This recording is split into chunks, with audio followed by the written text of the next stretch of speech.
आपण बघत आहात DPA न्यूज मराठी, शोध सत्य बातमीचा। नाशिक महानगरपालिकेच्या निवडणुकीसाठी प्रभाग क्रमांक 26 मध्ये अपक्ष उमेदवार संदीप तांबे यांनी आपल्या प्रचाराचा शुभारंभ केला। आशीर्वाद नगर परिसरातील पहिल्या चौक सभेत नागरिकांचा उत्स्फूर्त प्रतिसाद पाहायला मिळाला, ज्यामुळे संदीप तांबे यांना प्रचारात आघाडी येणारा उमेदवार म्हणून ओळखले जात आहे। दिनांक 4 जानेवारी रोजी शिव मल्हार कॉलनी, म्हाडा कॉलनी आणि ड्रीम सेंटर परिसरात घेतलेल्या सभेत राजकीय वातावरण चांगलेच तापले। महिलांनी संदीप तांबे यांना औक्षण करून शुभेच्छा दिल्या, तर पुरुषांनी फुलांचा वर्षाव करून त्यांना त्यांच्या पुढील प्रवासासाठी शुभेच्छा दिल्या। सभेला मार्गदर्शन करताना संदीप तांबे यांनी मूलभूत सुविधांवर आणि नागरिकांच्या समस्यांवर भर दिला। त्यांनी आपल्या कामांची पावती म्हणून जनता त्यांच्या पाठीशी उभी राहिल्याचे दृश्य पाहायला मिळाले। नागरिकांच्या या स्फूर्त प्रतिसादामुळे संदीप तांबे यांची प्रचार मोहीम अधिक प्रभावी होत आहे आणि आगामी निवडणुकीत त्यांना एक मजबूत उमेदवार म्हणून ओळखले जात आहे। गेल्या 9 वर्षापासून आपण जो 9 वर्षापासून सगळे बघतोय, आपल्या सर्व लोकप्रतिनिधींनी आपल्याकडे पाठ फिरवली होती। जो निवडून आले तेही आणि त्यांच्याबरोबर निवडणुका लढवल्या तेही, बरोबर ना?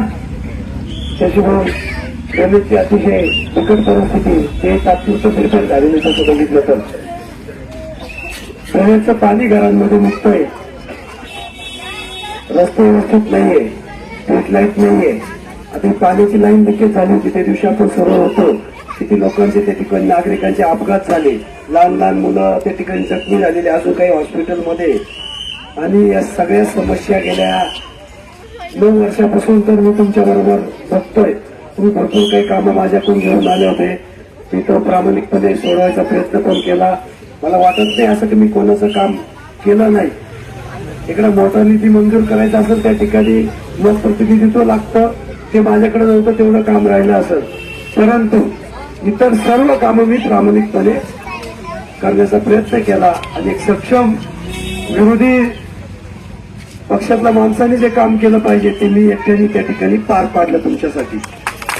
आणि त्याचे परिणाम मला काय ते भोगावं लागले, माझ्या कुटुंबाला असेल, मला असेल, तुम्ही सर्व त्या गोष्टी जाणू नये। आजही तुम्ही लोकशाहीत जरी राहत असाल तर तुम्हाला पुढे जायचंय किंवा नाही जायचंय मला माहिती आहे। इथून गेल्यानंतर तुम्हाला 8-10 जणांना फोन येणार आहे, बरोबर ना? परंतु मी कोणाचाही कार्यक्रम झाल्यावर आजपर्यंत एकाही नागरिकाला कधी फोन केला?